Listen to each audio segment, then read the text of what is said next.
Hoje eu vou falar um pouquinho sobre mídia, né? Mais uma saída ali do local de trabalho.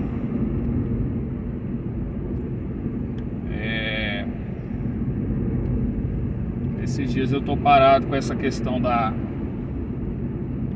dos testes nas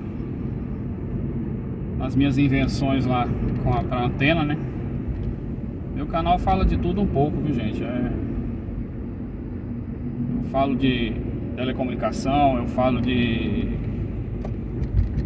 vídeo, eu falo de política, é de tudo um pouco. Então a gente está vivendo esse momento que é importantíssimo na vida do país, na nossa nação, né? E é necessário, né, a gente estar sempre falando sobre isso, porque a gente precisa abrir os olhos das pessoas com relação à mídia, política, a órgãos de manipulação de massa, né?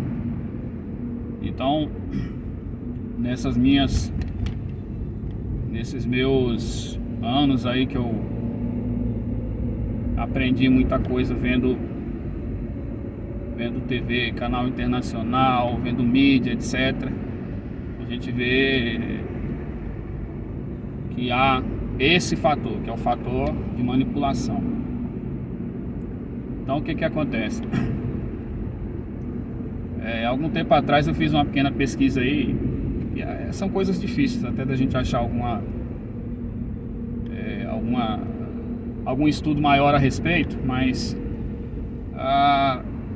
em pesquisas que a gente faz a gente acaba vendo isso, que a primeira vez que se utilizou a mídia como organismo de manipulação em guerra, segundo o que eu li já a respeito, foi na Primeira Guerra Mundial. O primeiro país que utilizou, segundo a pesquisa que eu fiz também, o primeiro país que utilizou isso como um órgão de manipulação foi os Estados Unidos, mas não tem nada a ver com a Primeira Guerra não. Só estou citando aqui, citando por alto, que eu também não tenho muita informação a respeito disso. São coisas que a gente tem que buscar.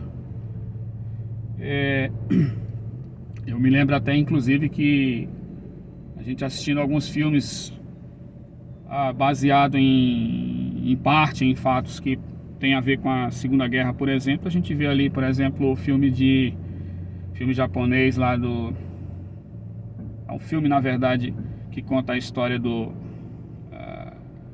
um general japonês, se não me engano, na Segunda Guerra, né, que foi um daqueles envolvidos nos ataques do Japão à Força Naval dos Estados Unidos. Mas o nome do filme é The Admiral Yamamoto, se não me engano. Estava disponível não me lembro se era no Prime. Eu vi esse filme há algum tempo atrás. Me chamou a atenção o seguinte, que naquele filme conta a história de que enquanto as forças japonesas estavam em guerra, né, quem não lembra aí, os 3 países do eixo, né, Itália, Alemanha e Japão, né, que declararam guerra aí aos países ocidentais, né? E enquanto eles estavam em guerra ali com os Estados Unidos, né, atacando a frota americana e tendo muitas baixas, a imprensa japonesa fazia questão de dizer, olha, o Japão tá ganhando, né? E é um dos exemplos da manipulação da mídia. Então isso fazia com que a população achasse que opa, eita buraco, achasse que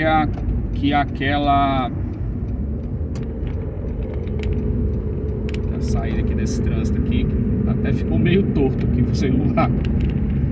Achasse que a guerra era importante enquanto eles estavam ganhando. Quando eles começaram a descobrir que os japoneses estavam perdendo e que a mídia estava mentindo, aí eles começaram a ficar preocupados, né? Começou a faltar as coisas, né? Então é um dos exemplos. A gente vê vários exemplos, né? Para quem não sabe, tem vários canais hoje, vários canais de televisão, por exemplo, que são usados como guerra de manipulação. Ele podia citar aí, por exemplo, a RT News da Rússia, que é um canal utilizado para esse fim, né? Acho que o negócio ficou meio torto aqui, do tamanho da pancada, né? Eu acho que não vai ter como arrumar não, porque eu estou dirigindo. Bom, mas é isso, né? Tem a Telesur, que é um canal praticamente dedicado a esse fim, né? Fazer guerra ideológica, manipulação de massa. Por quem quer alimentar da Telesur? A Telesur é alimentado por países como Cuba, Venezuela, né? Disponível inclusive no satélite. O camarada liga a televisão ali e sintoniza. Aqui no Brasil esse canal não é comum, porque é um canal em espanhol, né? Mas já tentaram implantar esse canal aqui no governo, nos governos passados aí. Tentaram fazer com que ele fosse correlacionado aí com a TV Brasil, né? E hoje a TV Brasil, antigamente tinha, a TV Brasil tinha acho que era Gov TV, se não me engano, eu esqueci o nome agora. Eu sei que eles dividiram em dois. Mas a moral da história, né? Eles tentaram realmente fazer com que esse canal viesse parar aqui para poder manipular massas aqui dentro. Como se aqui não precisasse, como se aqui precisasse, né? Porque a gente já tem aí o canal mais conhecido, né? Todo mundo aí assiste no interior do país e acha que muitas vezes as pessoas não têm muita informação e acha que esse canal é um canal de informação. Na verdade, mídia, quando a gente fala de TV, a pessoa que está assistindo, ela sempre tem que entender o seguinte, que aquele canal, ele tem sempre um lado político ou ideológico, além do lado econômico. Então ele não está ali simplesmente para informar. Você já pensou nisso? Já parou para pensar que você está ouvindo uma informação que muitas vezes não é uma informação, que é uma manipulação, porque alguém comprou aquela notícia ou aquela informação? É igual você ouvir, por exemplo, assim, carro da marca tal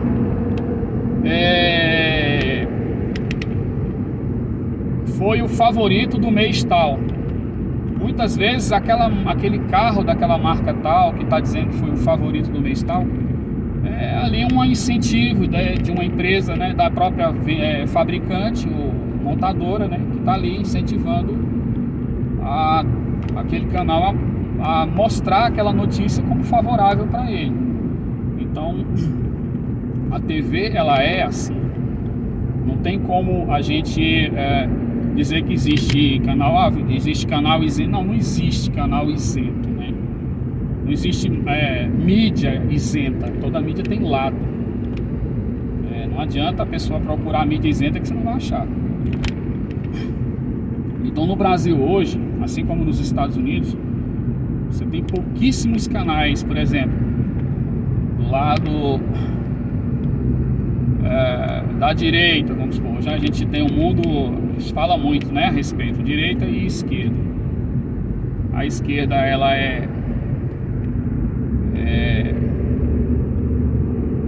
quer estatizar tudo, né? Tudo tem que ser o Estado, a força é o Estado, tudo é o Estado, as empresas têm que ser estatais, o dinheiro tem que ser estatal, né? Tudo é estatal. E tem a direita, né, que prega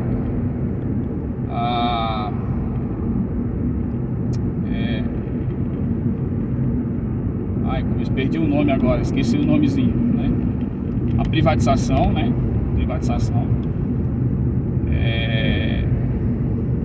a busca pelo emprego, né? Pela renda, a pessoa tem liberdade de produzir, liberdade de fé e culto, né? E é isso. A esquerda não, a esquerda ela diz que o Estado, a esquerda mesmo, a extrema esquerda, aquilo que já é implantado, né, que a gente falou e que eu falei no outro vídeo, né, que é o socialismo, que depois vira comunismo, né? As pessoas falam, mas o comunismo em qualquer lugar do mundo é uma utopia. O comunismo sempre será, pelas bases que ele foi, digamos assim, criado, ele sempre será uma utopia mesmo, porque o comunismo, na verdade, na real, ele é um sistema de controle, né? Controle de população, controle de pensamento, controle de gosto, né? A pessoa não tem direito a ter a sua liberdade, você tem que obedecer o que o Estado te manda fazer. Então, é exatamente isso. Por isso que tem crescido no conhecimento das pessoas que também têm falado a respeito disso. Olha, cuidado quando você escolhe a política de esquerda para o seu país. Você está brincando com fogo. Pode não acontecer nada daqui a 5, daqui a 10 anos, daqui a 20 anos. Mas a coisa vai, que nem o mineiro fala, comendo pelas beiradas, né? Vai tirando uma liberdade aqui, uma liberdade ali. E aí a pessoa vai, quando pensa que não, ela já está dentro de um sistema totalitário que ela não tem mais direito de voltar atrás. E a direita não, a direita tem essa liberdade. Apesar que, infelizmente, os meios acadêmicos não ajudam, né? Ensinam outra coisa. Mas, bom, não vem ao caso, vamos voltar para a mídia, né? Então, o que acontece? A mídia, ela é um sistema, ela é um meio de, digamos assim, de manipular essas ideologias, né? No Brasil, infelizmente, nós não temos um contraponto, né? Nós temos aí agora algumas operadoras, algumas emissoras, alguns canais de mídia que estão tentando sobreviver a agora tem que esperar um pouquinho aqui, tem uma curva aqui meio chata. Estão tentando sobreviver a uma ditadura da informação, né? A gente tem que até ter cuidado com o que fala nesse canal de mídia, né? No YouTube, porque esse canal ele é terrível nesse ponto. Então a gente tem alguns canais que dão voz aos dois lados, tem alguns canais que tentam sobreviver dando voz, né? E para que a pessoa possa extrair a verdade. E tem os canais completamente dominados pelo lado, digamos assim, estatizante, o lado socialista da coisa, globalista até mesmo, que é a nova forma de neossocialismo. E dentro dessas questões aí, você tem hoje a maioria dos canais de mídia voltados para esse meio do neossocialismo, para o globalismo, para a Agenda 2030. E é muito complicado a gente falar sobre cada detalhe desse, porque é muita coisa. Mas, enfim, né, a gente vai estudar um pouquinho sobre a mídia, a gente vê muito isso, essa influência das massas para esse sentido.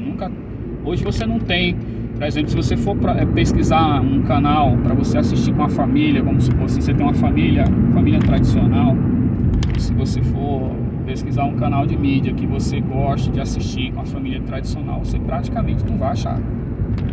Você vai achar alguma coisa aqui e ali, um programa aqui e ali, mas um canal ali que você tem 100% você não vai achar, porque isso aí já foi tirado, né? Então você já perdeu essa possibilidade de ter um canal 100%. Você pode até ter digamos assim, você tem uma mídia, né, na internet, né, que você pode ter ali, digamos, 90% do conteúdo conservador, cristão, algo do tipo. Mas TV via satélite, TV em frequência aberta, você não vai achar isso não. Canal de TV por assinatura, você vai achar alguns canais que dão voz. Eu vou citar aqui, por exemplo, aqui no meio conservador americano, uma situação bem interessante. Nos Estados Unidos você tem alguns canais como a CNN, que são de extrema esquerda, ou o que é como eles chamam lá, né? Como lá não existe essa esquerda que a gente tem aqui, com tanta ênfase, né? Então tá lá, tem uma outra divisão um pouquinho diferente. E é o Partido Republicano e o Democrata, né? Os democratas lá são os que são conhecidos como democratas, na verdade são a esquerda americana. Então você tem aí a CNN, que é ligada a esse grupo de poder, e você tem praticamente um canal de televisão que é mais conhecido fora até mesmo dos Estados Unidos, que é a Fox News, né? Que é, digamos, talvez o canal que dá mais voz aos conservadores lá. No Brasil vem nascendo aí um grupo, né, que vem enfrentando sérias resistências. Que não é um canal conservador, mas é um canal que dá voz aos conservadores, que é a JP, né? Jovem Pan. Não é um canal conservador, mas é um canal que dá voz aos conservadores. Tem que fique bem claro, né? Mas é isso aí, e é uma guerra, porque na verdade você não tem, você tem canais, os canais de esquerda, né, os canais comuns, eles são ligados a grupos de poder sempre de esquerda, né, sempre grupos ou político, né, ou ideológico. Então, por exemplo, quem acha que a Globo, né, a rede gorda aí, ela é um canal grandioso porque tem grandes programações, etc. Na verdade, ela foi um canal de televisão que recebia muito aporte estatal, né, valores. Daí ela compra campeonatos, né? Ela tem acesso a campeonatos. Ela tem acesso a compra de resultados propriamente dito, né? É por isso que ela atingiu esse tamanho todo.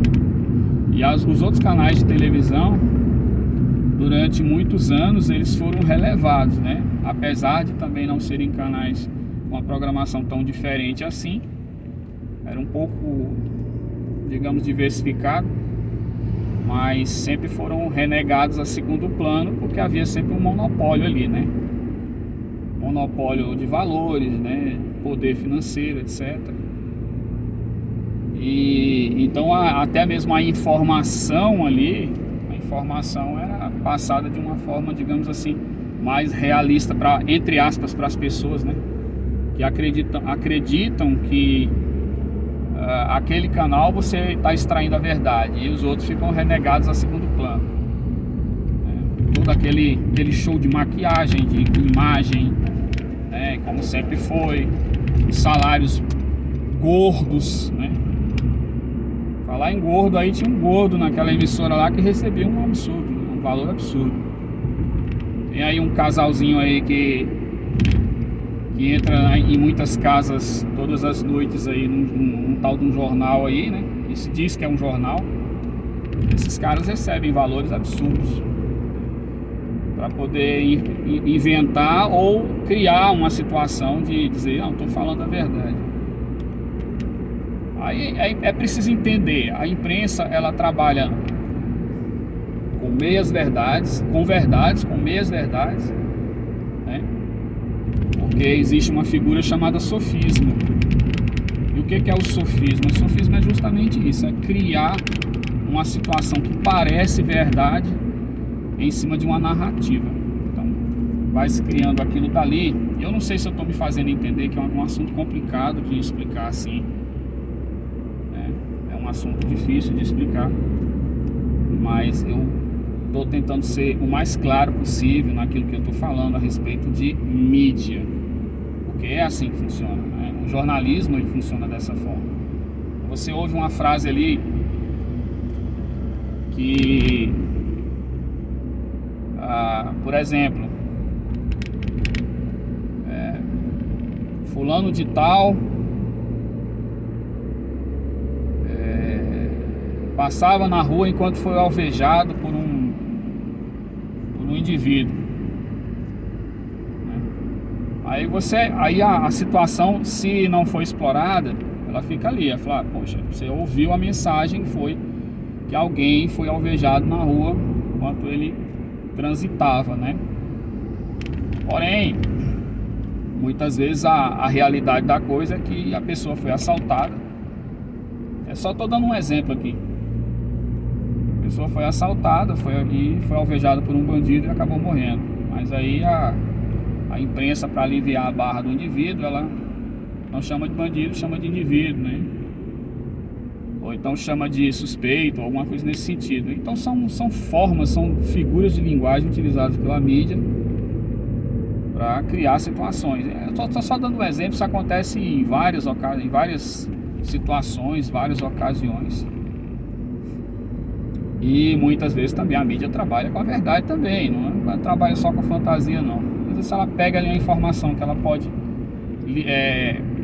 tirar proveito daquela informação, e a informação for verdadeira, aí ela também faz isso, né? Então joga a informação no ar já sabendo que a notícia está pronta. Mas se não tiver, maquia a notícia, né? Cria situações, né? E a notícia pode, no final das contas, não ter verdade nenhuma praticamente, né? Tá apenas um fundo de verdade. Qual é o fundo de verdade? Não, a pessoa estava passando ali, e o resto foi tudo maquiado. São coisas que acontecem dentro dos canais de mídia. E a política, ela explora muito isso daí. Por quê? Porque muitos desses canais de televisão são ligados a grupos políticos, né?